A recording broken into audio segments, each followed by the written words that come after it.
प्रिय मित्रों, अस्सलामु अलैकुम। मेरा नाम मोहम्मद प्यास है। मेरा घर बरिशाल में है। मित्रों, मैं अपनी जिंदगी की कहानी शुरू करने से पहले आपको अपने परिवार के बारे में थोड़ा बता देना चाहता हूं। हमारे परिवार में मैं, मेरे पिता, माँ, दादा दादी, 2 बड़े भाई और एक बड़ी बहन है। हम कुल 3 भाई और एक बहन हैं। हमारा ये परिवार बरिशाल शहर से बहुत दूर एक छोटे से गांव में रहता है, जहां हवा में समुद्र की खुशबू बसी रहती है। हम एक निम्न मध्यम वर्गीय परिवार थे। मेरे पिता एक पेशेवर मछुआरे हैं। मैं बचपन से ही देखता आ रहा हूं कि मेरे पिता नदी और समुद्र से मछलियां पकड़कर हमारा घर चलाते हैं। पिता जो कुछ कमाते हैं उसी से पूरे परिवार का गुजारा होता है। हमारे परिवार के ज्यादातर लोग शिक्षित नहीं हैं, कुछ लोग अधपढ़े हैं। पढ़ाई लिखाई का कोई खास महत्व नहीं था। इसी वजह से मैं भी बचपन में ज्यादा पढ़ाई नहीं कर पाया। जब थोड़ा बड़ा हुआ तभी से मैं पिता के साथ समुद्र में मछली पकड़ने जाने लगा। क्या आप जानते हैं सबसे आश्चर्य की बात क्या है? बचपन से ही जब भी पिता मछली पकड़ने जाते तो मुझे जरूर साथ ले जाते। चाहे वे मेरे बाकी भाइयों को ले जाएं या ना ले जाएं, लेकिन मुझे कभी नहीं छोड़ते थे। माँ के मुंह से सुना है कि जिस दिन मैं पिता के साथ समुद्र जाता था उस दिन ढेर सारी मछलियां मिलती थीं, और जिस दिन मैं नहीं जाता था उस दिन एक भी मछली नहीं मिलती थी। पिता मानते थे कि मेरे साथ कोई अजीब सी किस्मत जुड़ी हुई है। मेरी शक्ल सूरत आम लोगों से कुछ अलग थी। मेरा मुंह बहुत बड़ा था और चेहरा असामान्य था। मेरे शरीर पर मछली जैसी परतें थीं, जैसे किसी छोटी मछली का शरीर हो। इसलिए गांव के लोग मजाक में मुझे मछली कहकर बुलाते थे। लेकिन मैंने कभी इन बातों से दिल छोटा नहीं किया, क्योंकि मेरे जीवन का सहारा ही पिता के साथ ट्रॉलर पर मछली पकड़ना था। इसी तरह धीरे धीरे मैं बड़ा हो रहा था। फिर एक दिन मुझे एक ऐसी बात पता चली जिसने मेरा दिल तोड़ दिया। जिन्हें मैं अपने माता पिता और भाई बहन मानता था, असल में वे मेरे अपने थे ही नहीं। बताया गया कि मैं एक बाढ़ वाले दिन एक बड़ी सी हांडी में तैरता हुआ समुद्र से आया था। मुझे आपके माँ बाप ने उसी समय पाया और तभी से मुझे पाल पोस कर बड़ा किया। मेरे शरीर पर उस समय लाल कपड़ा लपेटा हुआ था, जिससे सबने समझा कि मैं एक नवजात शिशु हूं। संभवतः मेरी जन्म देने वाली माँ ने मुझे बचाने के लिए समुद्र की लहरों में छोड़ दिया था। मुझे नहीं पता कि मेरे असली माँ बाप कौन हैं। यह सच जानकर मैं पूरी तरह टूट गया था। फिर भी मेरे वर्तमान माँ बाप ने मुझे इतना प्यार दिया, इतना संभाला कि उनका स्नेह मेरे सारे दर्द को ढक देता था। उन्होंने कभी मुझे अनदेखा नहीं किया, अपने खुद के बेटे की तरह पाल पोस कर बड़ा किया। उनके इस प्यार का कर्ज मैं कभी नहीं चुका सकता। बड़े होकर मैं ट्रॉलर पर इतनी मछलियां पकड़ने लगा कि उनके बेचने से ही पूरे परिवार को उन्नति के शिखर तक पहुंचा दिया। मेरे बड़े भाई ज्यादा कुछ नहीं करते थे। मैंने उन्हें व्यापार में लगा दिया और अपनी छोटी बहन की शादी करवा दी। मेरे पिता कहा करते थे, तू पेट से पैदा नहीं हुआ फिर भी हमारे लिए अपने सगे बेटे से ज्यादा किया। जैसे जैसे मैं बड़ा होता गया, मेरी असामान्य काया को लेकर लोग बातें करने लगे। कोई कहता मैं जलपरी का बेटा हूं, कोई कहता समुद्र के नीचे से आया हूं। कई लोग मानने लगे कि मैं कोई चमत्कारी चीज हूं। यह विश्वास इतना फैल गया कि कुछ लोग मुझसे पाने पढ़वाने तक आने लगे। लेकिन मेरे माता पिता बहुत सीधे साधे थे। वे ऐसे लोगों को डांट कर घर से भगा देते थे। चाहते तो मुझे ढोंगी बाबा बनाकर पैसा कमा सकते थे, लेकिन उन्होंने ऐसा कभी नहीं किया। इसी तरह मैं जवान हो गया। परिवार के सभी लोग शादी कर चुके थे, लेकिन मैं अब भी अविवाहित था। मेरी शक्ल सूरत और शरीर की बनावट देखकर कोई भी मुझे अपनी बेटी देना नहीं चाहता था। सबको पता था मैं अमीर हूं, किस्मत वाला हूं, बहुत मछलियां पकड़ता हूं। फिर भी कोई अपनी बेटी नहीं देता था। अब मेरे पिता एक बहुत दूर एक गांव में एक लड़की की तलाश करते हैं। लड़की का नाम था माही अख्तर। वो बहुत ही सुंदर थी, रंग गोरा और चेहरा आकर्षक। हमारे इलाके में ऐसी सुंदर लड़की बहुत ही कम देखने को मिलती थी। दूर के उस विदेशी गांव की उस लड़की को मैंने पहली नजर में ही बहुत सुंदर पाया। मेरे माता पिता, बड़े भाई और बड़ी बहन लड़की देखने गए थे। मैंने उसे एक ही बार देखकर पसंद कर लिया। ये घटना कई साल पहले की है और उसी तरह शादी की बात भी तय हो गई। शादी की तारीख तय करके हम सब घर वापस लौट आए। घर आने के बाद मेरे परिवार के कई लोगों ने हमारे गांव के लोगों को निमंत्रण देना शुरू किया। क्योंकि ये एक ग्रामीण शादी थी, इसलिए सबको बुलाना जरूरी था। इसी बीच हमारे गांव के किसी व्यक्ति ने लड़की के परिवार के पास जाकर कहा कि मेरे शरीर से मछली की परतें यानी आश निकलती हैं। उन्हें यह भी बताया गया कि मैं इस परिवार का असली बेटा नहीं हूं, बल्कि बचपन में मुझे एक बर्तन यानी डेगची में बहते हुए समुद्र से लाया गया था। इन सभी बातों की जानकारी मेरी ससुर वालों को दी गई। मेरे ससुर सास मुझसे बहुत प्यार करते थे, लेकिन उन्होंने इन बातों पर विश्वास नहीं किया। उन्होंने साफ कह दिया, लड़का जैसा भी हो, हम अपनी बेटी उसी के साथ बहेंगे, क्योंकि हमने पहले ही बात तय कर दी है। उस समय जमाने में दी गई बात का बहुत महत्व था। आज की तरह नहीं कि कोई बात देकर उसे पलट दे। तब जो कहा जाता था उसे निभाया भी जाता था। लड़की वालों ने जब एक बार हामी भर दी तो फिर वो पीछे नहीं हटे। गांव के लोगों ने लाख टोहलिया, तरह तरह की बातें उड़ाई, फिर भी उस परिवार ने पूरे धूमधाम से मेरी शादी करा दी। मैंने माही अख्तर से शादी की और उसे अपने घर ले आया। लेकिन शादी के बाद माही मुझसे ठीक से तालमेल नहीं बिठा पा रही थी। वो हमेशा कहती, तुम्हारे शरीर से मछली की बदबू आती है। भाई, ये क्या मेरे बचपन से है? मैं ट्रॉलर पर जाकर मछली पकड़ता हूँ, समुद्र में ही रहता हूँ, शायद इसलिए मछली की गंध आती हो, या शायद शरीर में कोई और वजह हो। मैं समझ नहीं पाता था, लेकिन सब यही कहते कि मेरे शरीर से कच्ची मछली की गंध आती है। माही जब मेरे साथ सोती तो हमेशा अपने शरीर पर इत्र लगाती और कमरे में अगरबत्ती जलाती। रात में अगरबत्ती जलाकर सोने से मुझे डर लगता था। वो कहती, तुम्हारे शरीर से मछली की गंध आती है, इसलिए अगरबत्ती जरूरी है। दिन रात इसी तरह बीतते रहे। समय बीतता गया, लेकिन माही के गर्भ में कोई बच्चा नहीं आया। मैंने माही के साथ लगभग 2 साल तक गृहस्थी चलाई, लेकिन कोई संतान नहीं हुई। मेरे बड़े भाई बहन सभी माता पिता बन चुके थे, लेकिन मेरे यहाँ कोई बच्चा नहीं था। बच्चा न होने की वजह से मेरी माँ माही को लेकर कई ओझा और हकीमों के पास गई, लेकिन कोई भी इस समस्या का सही कारण नहीं बता पाया। 2 साल बीतने के बाद माही का परिवार धीरे धीरे हमारे गांव के लोगों से बात करने लगा और वे इस नतीजे पर पहुंच गए कि माही के गर्भ में कभी कोई संतान नहीं आएगी। माही कभी मेरी संतान की मां नहीं बन पाएगी, ये बात उसके परिवार वालों ने मान ली। फिर उन्होंने माही को मुझसे अलग करने की कोशिश शुरू की ताकि उनकी बेटी हमारे घर में ना रहे। मुझे बदनाम किया गया। माही के मुंह से भी ये सुनने को मिला कि मेरे शरीर से मछली की गंध आती है, मेरे शरीर पर मछली की परतें निकलती हैं और मेरी शक्ल डरावनी है। ये सब देखकर उन्होंने फैसला किया कि वे माही को हमारे घर से ले जाएंगे। मैं किसी को समझा नहीं सका कि मैं माही से बहुत प्यार करता हूं, अगर वो चली जाएगी तो मैं बहुत टूट जाऊंगा, लेकिन किसी ने नहीं समझा। मेरे माता पिता ने माही के परिवार को बहुत समझाया, लेकिन उन्होंने एक न सुनी। वे माही को लेकर चले गए। माही के जाने के बाद मैं मानसिक रूप से टूट गया। अब मैं पहले की तरह ट्रॉलर पर मछली पकड़ने नहीं जाता, बस अकेले बैठा रोता रहता हूं। एक दिन रात को मैं समुद्र में मछली पकड़ रहा था, अकेला था, जाल डाला हुआ था।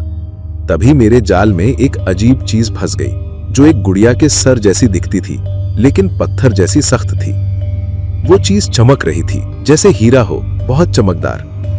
जब मैंने उसे हाथ में लिया तो मेरा शरीर गर्म हो गया और पसीना आने लगा। मुझे समझ नहीं आया कि ये क्या है। मैंने उसे अपनी जेब में रख लिया, फिर पूरी रात मछली पकड़ता रहा।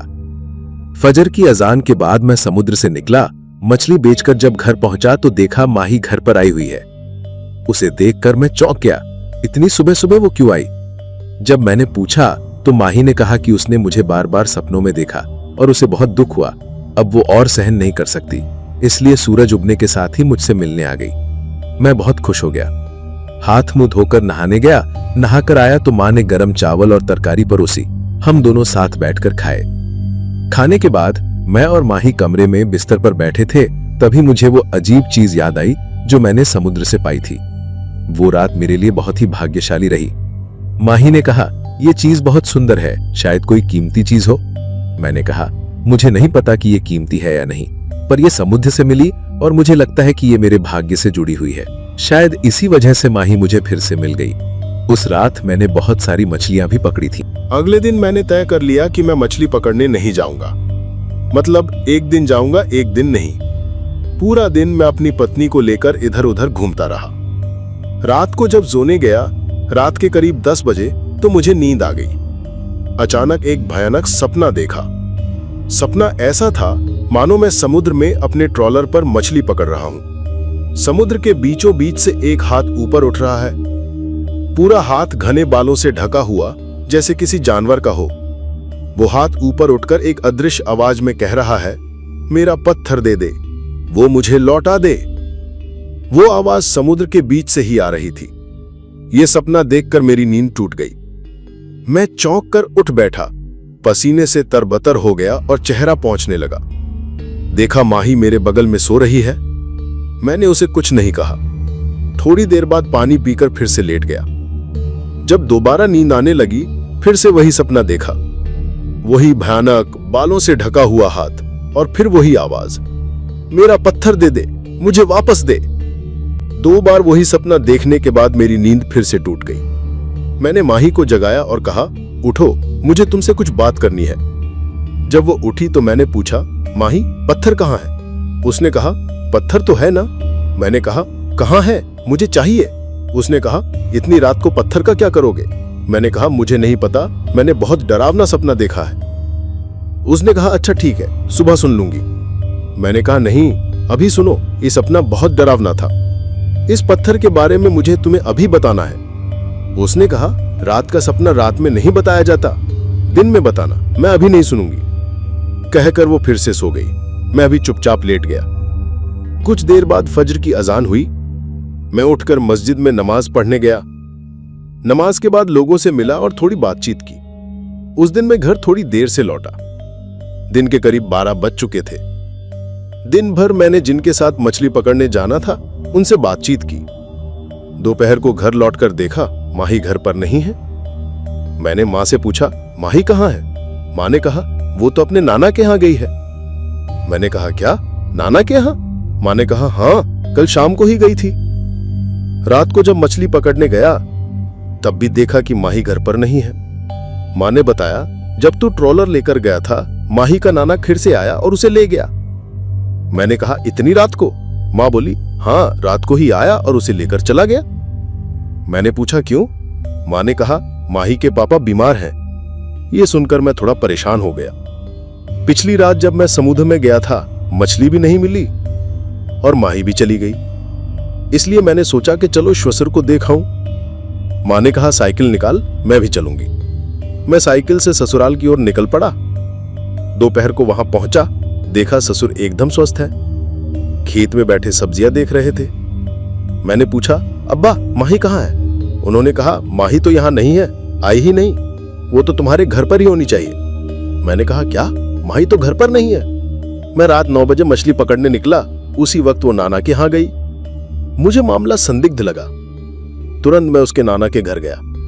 वहां जाकर देखा माही वहीं है। मुझे देखकर वो चौंक गई। मैंने पूछा, माही तुम यहां क्यों हो? उसने कहा, नाना मुझे ले आए थे। उसका नाना भी बोला, हां मैं ही लाया। उनकी बातें सुनकर मुझे शक हुआ, जैसे कुछ छुपा रहे हो। मैंने कहा, कोई बात नहीं, अगर कुछ है तो मुझे बताओ। माही बोली, कुछ नहीं। फिर हम दोपहर तक वहां रहे, खाना खाया, थोड़ा घूमे, फिर शाम को माही को लेकर घर लौट आए। घर लौटकर माही मेरे साथ रही, मगर सिर्फ मगरिब तक। उस रात में मछली पकड़ने नहीं गया। घर आकर मैंने कहा, तुम कल रात चली गई थी और मैं एक भी मछली नहीं पकड़ पाया। वो बोली, ठीक है। हमने साथ खाना खाया और सो गए। अगले दिन हम तीनों एक बड़ा ट्रोलर लेकर समुद्र में गए। समुद्र में भारी लहरें थीं, तूफान जैसी हवा चल रही थी। हमने पूरी रात कोशिश की, लेकिन मछली पकड़ नहीं पाए, जाल भी नहीं डाल पाए। रात के आखिर में थककर वापस लौटे। घाट पर बैठे थे कि देखा एक और ट्रॉलर आ रहा है जो ढेर सारी मछलियां लेकर आया था। मैंने उनसे पूछा, तुम लोगों ने मछली कैसे पकड़ी? वो हंसकर बोले, तू पागल है क्या? समुद्र में कोई लहर नहीं थी, हमने तो कोई तूफान देखा ही नहीं। मैंने कहा, नहीं भाई, समुद्र में तो बहुत बड़ी लहरें थी, इसीलिए मछली नहीं पकड़ पाए। मैंने अपने साथियों की ओर देखा। वो बोले, हाँ लहरें थीं इसलिए मछली नहीं मिली, लेकिन मुझे लगा वो झूठ बोल रहे हैं। फज्र की अजान के बाद नमाज पढ़कर मैं घर लौट आया। घर आकर देखा माही फिर घर पर नहीं है। मां ने कहा, वो फिर नाना के यहां गई है। अब मुझे सब कुछ संदिग्ध लगने लगा। इतनी रात को बार बार माही का चले जाना, नाना का आना, सब कुछ अजीब था। मैं फिर से नाना के घर गया, माही वहीं थी और मुझे लगा वो कुछ छुपा रही है। हम शाम तक वहीं रहे। फिर लौटकर घर आए। उस रात में फिर मछली पकड़ने नहीं गया। रात में सोने के बाद वही सपना मैंने फिर से देखा। कोई एक हाथ जो बहुत सारे बालों से ढका हुआ था, वो बालों से घिरा हाथ ऊपर उठकर मुझसे कह रहा था, मेरा पत्थर मुझे वापस दे दो। ये सुनते ही मेरी नींद खुल गई। पिछली रात भी और उससे पहले की रात भी मैंने यही सपना देखा था। अब ये पूरी घटना मुझे बिल्कुल अजीब लगने लगी थी। मैंने अपनी बीवी को जगाने की कोशिश की, लेकिन वो नहीं उठी क्योंकि वो बहुत थकी हुई थी। वो अपने नाना के घर गई थी और पूरे दिन बहुत भाग दौड़ करने की वजह से थककर सोई हुई थी। मैं फजर तक सो नहीं पाया, बिस्तर पर करवटें बदलता रहा। फजर की अजान हुई तो मैं नमाज पढ़ने चला गया। नमाज पढ़कर घर लौटा, देखा मेरी बीवी अब भी सो रही है। मैंने उसे डांटा उठने के लिए। फिर वो उठकर हाथ मुंह धोकर नाश्ता किया। फिर मैंने उससे कहा, माही, पिछले परसों की रात मैंने 1 या 2 बार सपना देखा। मैं चाहता हूं तुम्हें सपना समझाऊं, लेकिन तुम मेरी बात सुनती नहीं हो। यह बहुत डरावना सपना है। मैंने उससे पूछा, वो पत्थर कहां है? मुझे दे दो। इस पत्थर के साथ कुछ ना कुछ है, इसलिए मैं ये सपने देख रहा हूं। उसने कहा, मैं पत्थर नाना के घर छोड़ आई हूं। मैंने पूछा, क्यों छोड़ा? उसने कहा, मेरे नाना बोले कि यह पत्थर थोड़ा अजीब है, इसमें कुछ है या नहीं वो रिसर्च करेंगे। मैंने पूछा, तो तुमने सोचा भी नहीं कि हमें पत्थर वापस लाना चाहिए? वो बोली, मैं जबरदस्ती थोड़े ला सकती हूं। नाना ने रख लिया तो मैंने कुछ नहीं कहा। पूरा दिन मैं यूं ही इधर उधर घूमता रहा। रात को फिर से मछली पकड़ने गया। हम 3 लोग ट्रॉलर लेके गए, लेकिन जिस दिन मैंने पत्थर पाया था उस दिन मैं अकेले ही गया था। उस रात भी वही हुआ। लग रहा था समुद्र जैसे उड़ जाएगा। समुद्र के अंदर से एक दहाड़ सुनाई दे रही थी, जैसे कोई भयानक दानव गरज रहा हो। मैं बहुत डर गया। आधी रात को हम ट्रॉलर वापस घुमा के लौट आए। घाट पर बहुत से लोगों से बात हुई। उन्होंने पूछा, तुम लोग परसों ट्रॉलर लेके गए थे, मछली मिली थी क्या? मैंने कहा, नहीं, मछली नहीं मिली, समुद्र में बहुत लहरें थी। उन्होंने कहा, शायद तुम लोगों को किसी हाजिर हजरत या कोई और चीज मिल गई होगी। सुबह फजर की नमाज के बाद मैं एक हजरत के पास गया और सारी बात बताई। उन्होंने कहा, शायद कुछ समस्या है, मैं तुम्हें एक तांत्रिक कबीराज का पता देता हूं। हमारे गांव से कुछ दूर एक गांव में कबीराज का पता लेकर मैंने अपनी बीवी को सारी बात बताई। मैंने कहा, मैं बार बार ये डरावने सपने देखता हूं, समुद्र में मछली नहीं मिलती, ऐसा लगता है लहरें मुझे निगल जाएंगी। बीवी ने कहा, ठीक है, तुम कबीराज के पास जाओ। सुबह नाश्ता करके मैं कबीराज के घर गया।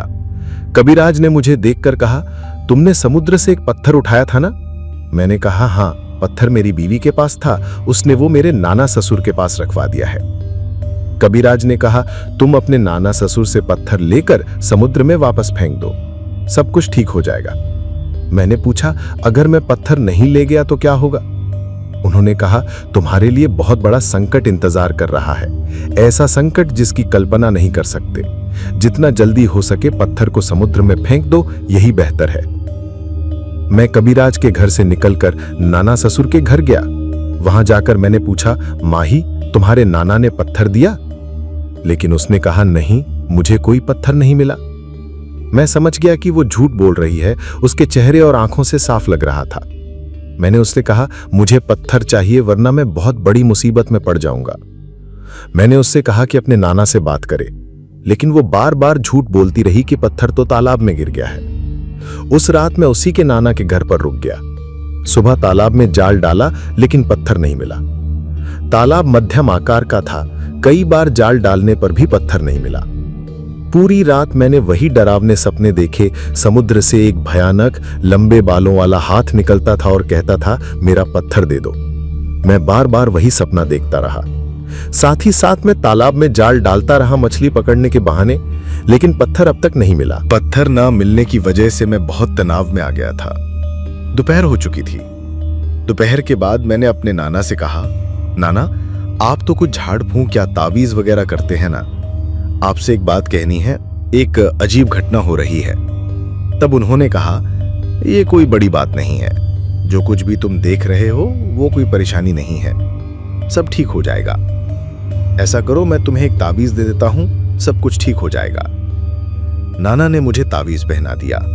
मेरी पत्नी माही तब मुझसे बोली, नाना ने तावीज पहना दिया है, अब तुम्हें कोई चिंता करने की जरूरत नहीं है, अब कुछ नहीं होगा, चलो घर चलते हैं। हम घर लौट आए, लेकिन उसी रात मैंने फिर से सपना देखा।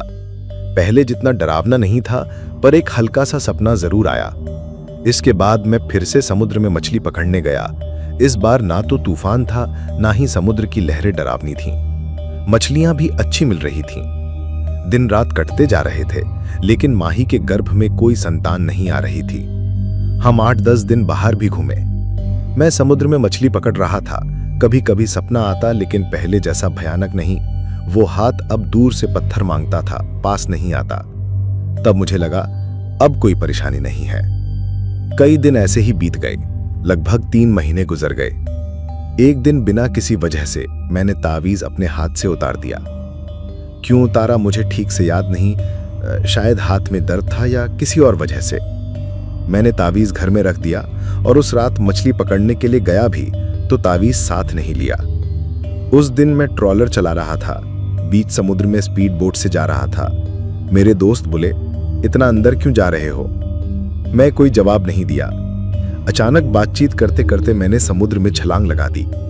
वे सब चौंक गए। उस समय मोबाइल फोन भी नहीं था, इसलिए मुझे ढूंढना मुश्किल हो गया।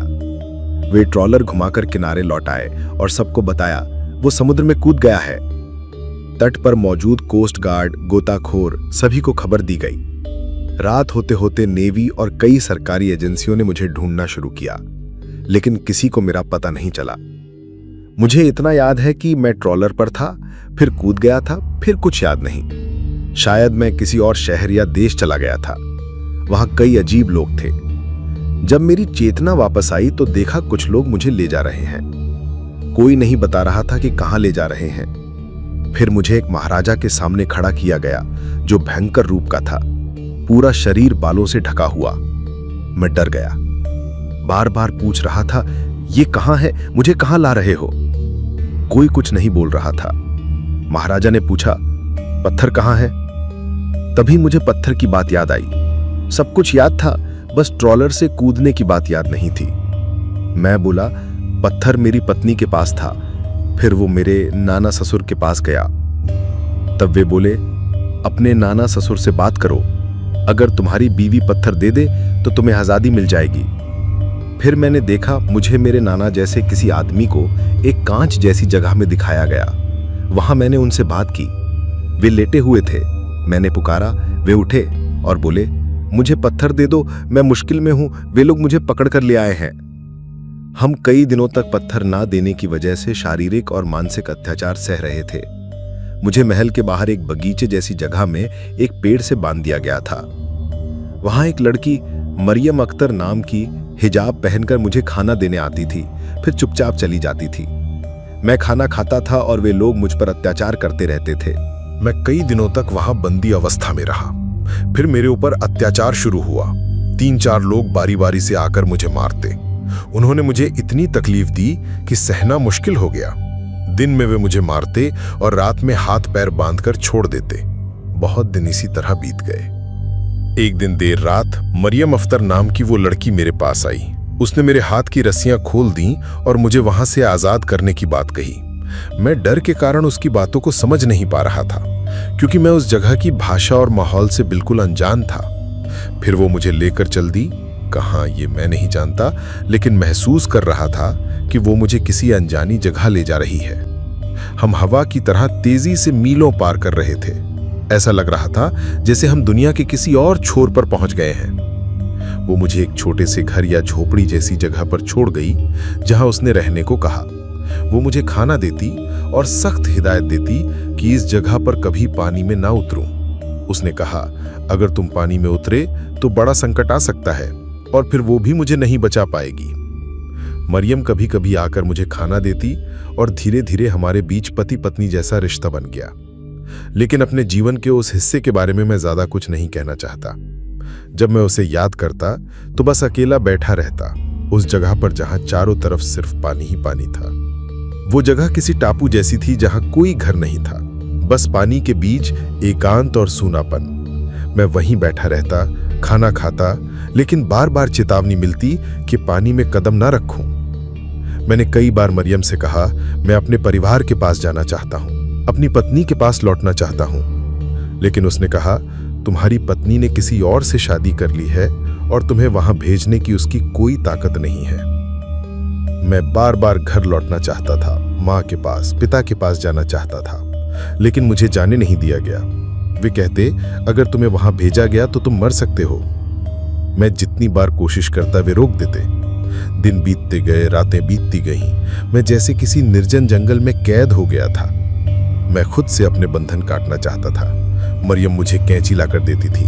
मैं जो कहता वो करती थी, लेकिन कभी मुझे उस जगह से बाहर नहीं जाने देती। मैं मानो किसी टापू में फंस गया था, उससे बाहर निकल ही नहीं सकता था। एक दिन मेरा सब्र टूट गया, अब और सहन नहीं हुआ। मैंने मरियम की बात न मानकर जानबूझकर पानी में उतरने का फैसला किया। जब वो मुझे खाना देकर चली गई, मैं उस मौके का फायदा उठाकर पानी को छू लिया। उसके बाद मुझे कुछ याद नहीं। जब मेरी होश लौटी तो मैंने खुद को चटगांव के समुद्र किनारे पाया। मुझे वहां मछली पकड़ने वाले कुछ लोगों ने पाया और वे मुझे मेरे पते पर पहुंचा आए। मैं वापस बारिशाल के कुआकटा इलाके में अपने घर लौट आया। मेरे परिवार ने मुझे 5 साल से भी ज्यादा वक्त तक लापता मान लिया था। मेरे अपने लोग हैरान थे, क्योंकि किसी को नहीं पता था कि मैं 5 साल तक कहां था। मैं खुद भी उन्हें कुछ नहीं बता सका। मेरी मां को शक हुआ, क्योंकि मैं चटगांव के रास्ते बारिशाल लौटा था। फिर मां मुझे एक बड़े ओझा यानी कबीराज के पास ले गई। ओझा मुझे देखकर चौंक गया और बोला, तुम जिंदा लौटे हो, ये तो किस्मत की बात है। जो लोग उस जगह जाते हैं वे आम तौर पर लौट कर नहीं आते। ओझा मुझे हाथ, पैर, कमर में तावीज पहनाए और 3 दिन तक अपने घर में रखा। उसने कहा, ये अल्लाह की रहमत है कि तुम बचकर लौट आए। कबीराज ने मुझे 3 दिनों तक अपने घर में निगरानी में रखा। 3 दिन बाद मैं विदा लेकर वापस बारिशाल अपने घर के पते पर लौट आया। लौटने के बाद मुझे पता चला कि मेरे गायब हो जाने के कुछ दिनों बाद ही मेरी पत्नी मुझे छोड़कर चली गई थी। मेरे सास ससुर ने उसकी दूसरी शादी कर दी थी। अब उस नए परिवार में उसके एक बेटा और एक बेटी है। सबसे बड़ा आघात मुझे तब लगा जब मैंने सुना मेरे ससुराल के नाना, मेरी पत्नी के नाना, जिन्होंने मुझसे वो पत्थर लिया था, अब जीवित नहीं है। उनकी मृत्यु हो चुकी है। लेकिन उनकी मौत के बाद उनके बेटे बेटियां, मतलब मेरी पत्नी के चचेरे ममेरे भाई और मामा लोग अब बारिशाल में बहुत मशहूर और अमीर बन चुके हैं। लोगों के मुंह से सुनने को मिला कि उन्हें 7,000 धन मिला है, मतलब अकूत संपत्ति। बहुत लोग कहते हैं कि मौका मिलते ही उन्होंने बारिशाल शहर की आधी जमीन खरीद ली है। ढाका में मकान बना लिया है, चटगांव में भी मकान है। बारिशाल में कई मकान, ट्रॉलर, स्पीड बोट सब खरीद लिया है। पिछले 5 सालों में वे करोड़ों के मालिक बन चुके हैं। जब कोई उनसे पूछता है कि इतना धन कहां से आया, तो वे इस बारे में कुछ नहीं बोलते। मैं पिछले 5 सालों में कहां था, क्या खाया, कहां सोया, ये सारी बातें जब मैंने धीरे धीरे अपने परिवार, माँ, पिता, बड़े भाई, भाभी, बहन, भांजिया को बतानी शुरू की, तो वे सब हंसने लगे। कोई कहता, मामा ये क्या बातें कर रहे हो? भाभियां कहती, प्यास तो पागल हो गया है, दिमाग खराब हो गया है। मैं बार बार कहता, यकीन करो मैं सच कह रहा हूं। मुझे एक जगह बंदी बनाकर रखा गया था। बाद में मरियम नाम की एक लड़की ने मुझे बचाया, खाना दिया, रखा, लेकिन फिर भी कोई यकीन नहीं करता, सिर्फ मजाक उड़ाता है। बाद में एक दिन मेरी पूर्व पत्नी माही मुझे देखने हमारे घर आई। हालांकि अब वो मेरे साथ नहीं रह सकती थी, क्योंकि अब वो दूसरी शादी कर चुकी थी और उसके बच्चे भी हो चुके थे। भाभी के साथ बातचीत के दौरान माही ने स्वीकार किया कि मुझसे रूठ कर जाने के बाद सच में मैंने एक पत्थर पाया था। वो पत्थर उसने देखा था। बाद में वो पत्थर उसने मुझसे लेकर अपने नाना, मतलब नाना ससुर को दे दिया था, लेकिन उनके नाना ने वो पत्थर उसे वापस नहीं किया। मैंने भाभियों से कहा, देखा मैं झूठ नहीं बोल रहा, पत्थर उसके पास था, फिर उसके नाना ने लिया और उसके बाद नाना के मरने के बाद ही उसके मामा लोग अचानक इतने अमीर बन गए। सच कहूं तो उन्होंने माही को कुछ खास नहीं दिया, न पैसा न संपत्ति। माही के हिस्से में सिर्फ दूसरी शादी आई, लेकिन उनके मामा करोड़पति बन गए। माही कई बार अपने नाना से पूछती थी, पत्थर कहाँ है? वो कहते, खो दिया है। अब लगता है शायद उन्होंने खोया नहीं था, बल्कि अपने बच्चों या किसी करीबी को दे दिया था, या फिर उस पत्थर में कोई चमत्कारी शक्ति थी जिससे वे इतना ऊंचे उठे। मरियम की बात मैं आपको पहले भी बता चुका हूं। मैं आज भी कभी कभी उसे देखता हूं, बहुत दूर से। जैसे वो रात के किसी स्वप्न में या किसी रहस्यमयी जगह से मुझे पुकार रही हो। ये सब घटनाएं आज से लगभग 25-30 साल पहले की हैं। आज भी मैं हर 6 महीने में अपने तावीज बदलता हूं। जिस ओझा कबिराज से मैंने इलाज करवाया था वे अब जीवित नहीं है। अपनी मृत्यु से पहले उन्होंने मुझे सख्त चेतावनी देकर कहा था कि कभी भी शरीर से तावीज मत निकालना। अगर निकाल दिया तो तुम मर सकते हो। जिस शक्ति ने तुम्हें खींचा था वो फिर से तुम्हें वापस ले जा सकती है। बाद में जब माही के साथ जीवन संभव नहीं था तो मैंने दूसरी शादी की। अब मेरी 2 बेटियां हैं, बेटा नहीं है। मैंने उन्हें सब कुछ बता दिया है। वे मुझ पर विश्वास करती हैं। वे कहती हैं, पापा अगर आपने फिर उसकी पुकार सुनी और जवाब दिया तो शायद इस बार आप नहीं बचेंगे। आपने पहले उसकी बात नहीं मानी थी, पानी में उतर गए थे, तब तो लौट आए, लेकिन अगली बार शायद वो गुस्से में आपको मार भी सकती है या फिर से कैद कर सकती है, इसलिए अब कभी मत जाना। आज भी जैसे किसी दूर की स्वप्न भूमि से मरियम पुकारती है, आओ तुम्हें ये दूंगी वो दूंगी, लालच देती है, लेकिन मुझे अपनी बेटियां याद आती हैं और मैं नहीं चाहता। मेरे जीवन का ये अजीब अध्याय इसी तरह चलता रहता है।